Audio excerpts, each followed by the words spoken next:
Hello again. Hey, this past Sunday, our live streaming worked much better than the week before, didn't it? Thanks to Zach. We're glad that it worked so well. It was a rather pleasant morning at church with the cool morning breeze and the windows open. It was rather nice. But it has been suggested to me, as you've seen in the last few weeks of our indoor worship services, it's been suggested that I maybe don't need to wear a mask. And after all, with the state's requirements for masks to be worn indoors, there is also a provision that clergy would be exempt from the law. Well, and I admit that wearing a mask is a wee bit uncomfortable and a bit cumbersome for public speaking, but I had thought about it, and I chose to wear one, as you have seen. So let me tell you why I've made this choice. 5 reasons. The first is pro-life. I value a consistent pro-life ethic.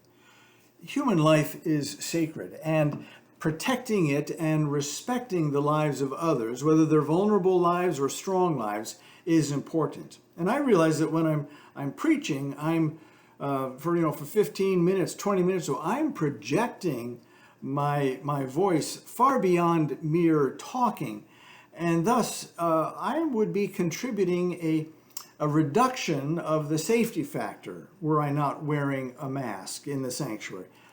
And so by wearing a mask, I can contribute then to the collective safety of others in the room. And it's a simple then pro-life measure that I choose to participate in. And second, I do so as a matter or means of loving my neighbor. Matthew chapter 22, verse 39.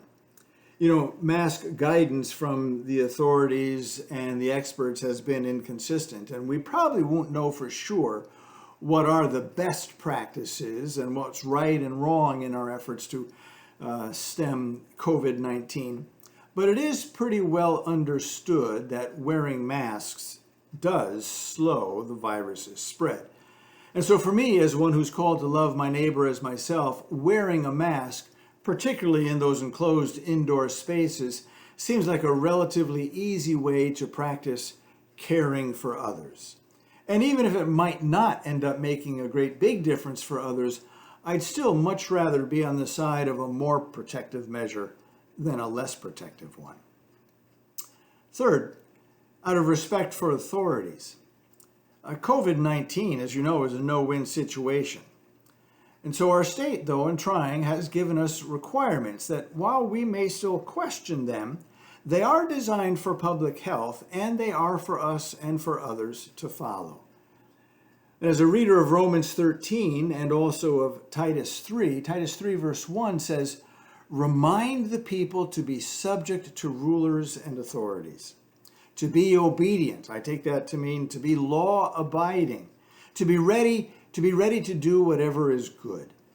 And so my default stance is to respect those in authority and to give them the benefit of the doubt, especially when in this situation their instructions and requirements do not contradict my submission to the Lordship of Jesus Christ and his ultimate authority. Now, I know churches and preachers are exempt from the state regulations, so we don't have to follow them. But they are in the best interest of others. So simply because I don't have to wear a mask doesn't mean that I shouldn't. I am still free to respect authorities and to follow the precautions that are deemed beneficial. And fourth, to honor the weak. In Romans 14 and in 1 Corinthians 8 and 10, Paul argues that in matters of freedom, it's important that our freedoms do not do a disservice to others. Because, the church isn't just for the bravest of us. It's not just for those who are least concerned about getting sick or those who are the most willing to take risks.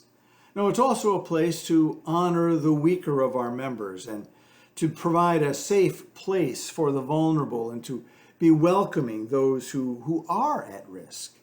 And so for me, wearing a mask is a contribution to making our collective gathering space safer for those who are not so brave or those who are not unconcerned about personal risk. And fifth and finally, for the sake of the gospel, as one who has privileges and rights and freedoms of citizenship in our fine country, I'm willing to set aside some of those civic freedoms and personal rights for the sake of the gospel. And Paul here is the one who is my model.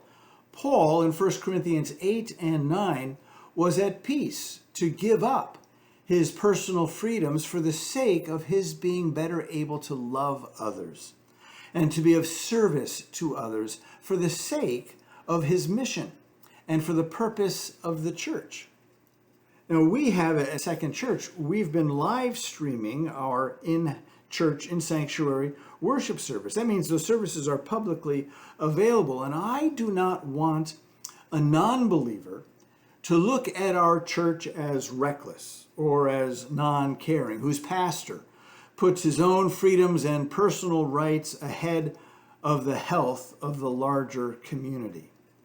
And so I would have whoever watches our services to see that we at Second Church are willing to forego our freedoms, our civic freedoms, out of a Christ-like love for others.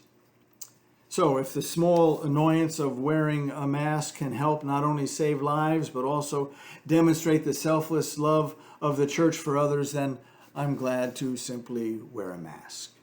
But now, of course, looking forward this Sunday, the council has decided to help plan for an outdoor worship service because indoor services are still not part of our state's safety plan. And so we're planning an outdoor worship service where you can take as much space for physical distancing as you like, and you can bring your lawn chair or you can stay in your car. And being outdoors, there's less need for masks. Or even if staying home is still a better choice for you, we're planning to live stream our outdoor worship service anyway, and we'll hope that it works well for us. So there you have it. That's my Tank Talk for this week. I pray that the peace of Christ will be within your home and within your hearts, and we'll speak again soon.